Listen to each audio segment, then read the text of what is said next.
بسم الله الرحمن الرحيم وأصلي وأسلم على سيد الأولين والآخرين نبينا محمد وعلى آله وصحبه أجمعين.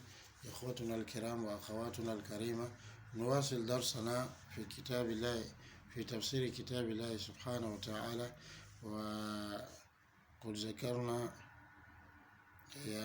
مقدمة على تفسير خواتيم سورة البقرة، وذكرنا كذلك سبب نزولها، واليوم نشرع في تفسيرها. يقول سبحانه وتعالى: أعوذ بالله من الشيطان الرجيم، بسم الله الرحمن الرحيم.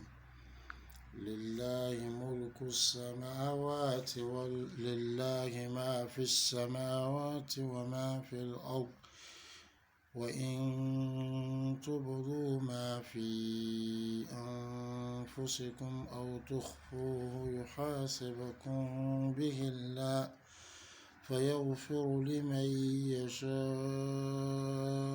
ويعذب من يشاء، والله على كل شيء قدير. لله ملك السماوات لله ما في السماوات وما في الأرض. لله ملك كل ما في السماوات وما في الأرض من صغير وكبير، وإليه تدبير جميعه، وبيده صرفه وتقليبه، لا يخفى عليه منه شيء، لأنه مدبره ومالكه ومصرفه. Lillahi ma fi samawati wa ma fi l'ard. Allah appartient ce qu'il y a dans les cieux et ce qu'il y a sur la terre. C'est-à-dire que c'est Allah qui appartient la royauté de tout ce qu'il y a dans les cieux et tout ce qu'il y a sur la terre, que ce soit petit ou grand. Et c'est à lui que retourne l'administration de toutes ces choses. Et c'est dans sa main qu'il y a la gestion et le détournement de toutes ces choses. Rien ne se cache à lui, car il est l'administrateur de ces choses, alors le maître de ces choses est celui qui fait bouger, qui dirige ces choses. Allah dit: وَإِن تُبْدُوا مَا فِي أَنفُسِكُمْ أَوْ تُخْفُوهُ يُحَاسِبْكُم بِهِ اللَّهُ. Et si vous divulguez ce qui est en vos propres personnes ou sur le cachet, Allah vous en demandera compte. وقع نزاع كبير في تفسير هذه الآية، وقد تقدم أنه نزلت اشتد ذلك على الصحابة وخافوا منها ومن محاسبة الله لهم على جليل الأعمال وخطيرها، حتى ما يكون من حديث النفس، وأنه سبحانه وتعالى أنزل تعقبا عليها: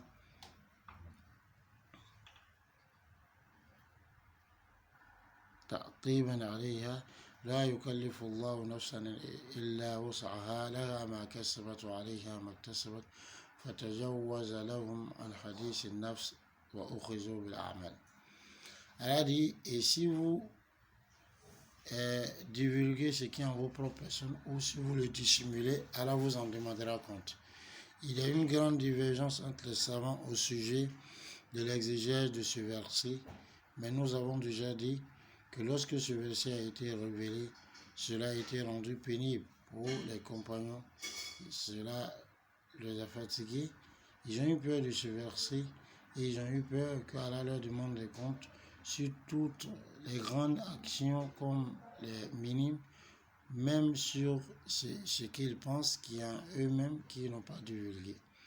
Allah subhanahu wa ta'ala a alors révélé à la suite de cela: لا يكلف الله نفسا إلا وسعها لها ما كسبت وعليها ما اكتسبت. Allah n'impose à aucune âme que la charge qu'elle peut supporter.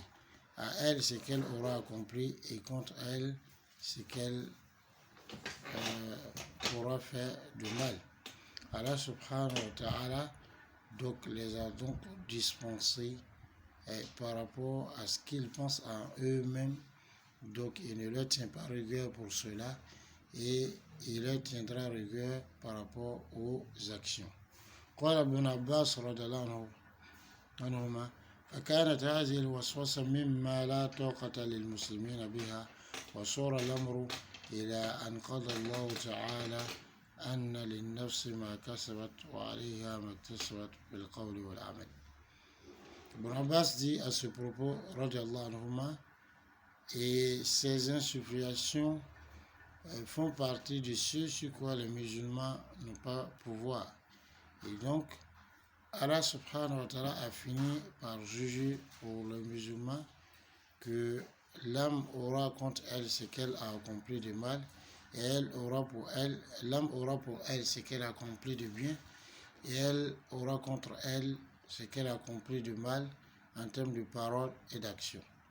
Et dans le hadith, d'après Abu Huraira, le prophète dit sallallahu alayhi wa sallam, Inna Allah tajawaza an ummati ما وسوست به صدورها ما لم تعمل أو تكلم رواه البخاري ومسلم. De le hadith d'Abu Hurairah radiallahu anhu, le prophète dit sallallahu alayhi wa sallam, Allah subhanahu wa ta'ala a dispensé ma communauté de ce qu'il y a comme insufflation dans leur poitrine tant qu'elle ne l'a pas pratiqué ou dit. L'hadith est rapporté par Bukhari et Muslim. Donc les doutes qui viennent dans nos cœurs, ou ce qu'il y a dans nos cœurs comme insufflation, comme quelque chose tendance à faire le mal, si tant qu'on ne l'a pas dit ou qu'on ne l'a pas pratiqué, Allah ne tient pas rigueur. وفي الصحيحين عنه رضي الله عنه قال رسول الله صلى الله عليه وسلم إذا هم عبدي بسيئة فلا تكتبوها عليه الحديث.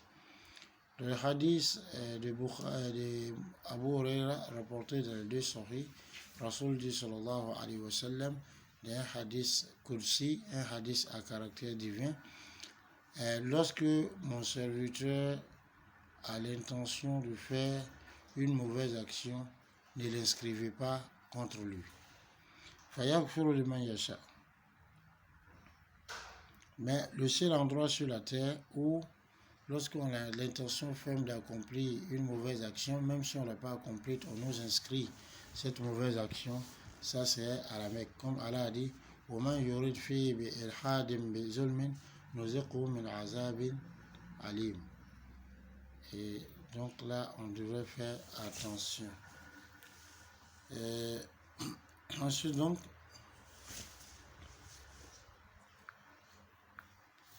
on continue pour dire, Allah dit, فَيَغْفِرُ لِمَنْ يَشَاءُ وَيُعَذِّبُ مَنْ يَشَاءُ وَاللَّهُ عَلَى كُلِّ شَيْءٍ قَدِيرٌ. Allah pardonne donc à celui qu'il veut, et il châtie qui veut, et Allah subhanahu wa ta'ala est sur toutes choses capable. Allah pardonne à celui qui veut. Al-Maghfira, le pardon, c'est ça, c'est le fait donc de couvrir le péché et de ne pas tenir le serviteur, de ne pas tenir pour rigueur le serviteur par rapport à ce péché. Donc laissez tomber. لأن المال تغفر مأخوذ من المغفر وهو ما يلبسه المقاتل على رأسه ليتقي بها الصيام وهو جامع بين ستر الرأس والوقاية. Car la racine de al-maghfira est tirée de al-mikfar, qui est en fait ce que le combattant porte sur sa tête afin d'être préservé des flèches ou des armes qui sont tirées. Donc cela rassemble la couverture de la tête et le fait donc de se constituer un parfait. وَيُعَذِّبُ مَنْ يَشَاءُ, Allah châtie qui veut, c'est-à-dire يُعَاقِبُ مَنْ يَشَاءُ بِذَنْبِهِ الَّذِي لَمْ يَحْصُلْ لَهُ مَا يُوجِبُ تَكْفِيرُهُ وَمَغْفِرَتُهُ. C'est-à-dire il châtie qui il veut de son péché, lequel péché n'a pas pu, c'est-à-dire le péché dont l'auteur n'a pas fait des choses qui obligent ou qui amènent donc à expier son péché et à le pardonner. Wallahu ala kulli shay'in qadir. C'est-à-dire Allah subhanahu wa ta'ala est sur toute chose capable. Ay la yu'jizuhu shay'un bal kullu al-khalqi طوع قهره ومشيئته قال الله تعالى لا يعجزه شيء فالله تعالى لا يعجزه شيء كما قال تعالى إن الله وما كان الله ليعجزه من شيء في السماوات ولا في الأرض. C'est-à-dire Allah est sur toute chose capable, donc Allah n'est incapable de rien. Donc toute chose est sous la domination d'Allah et sous sa volonté. Donc rien n'est impossible à Allah subhanahu wa ta'ala et Allah n'est incapable de rien. Voilà pourquoi Allah dit et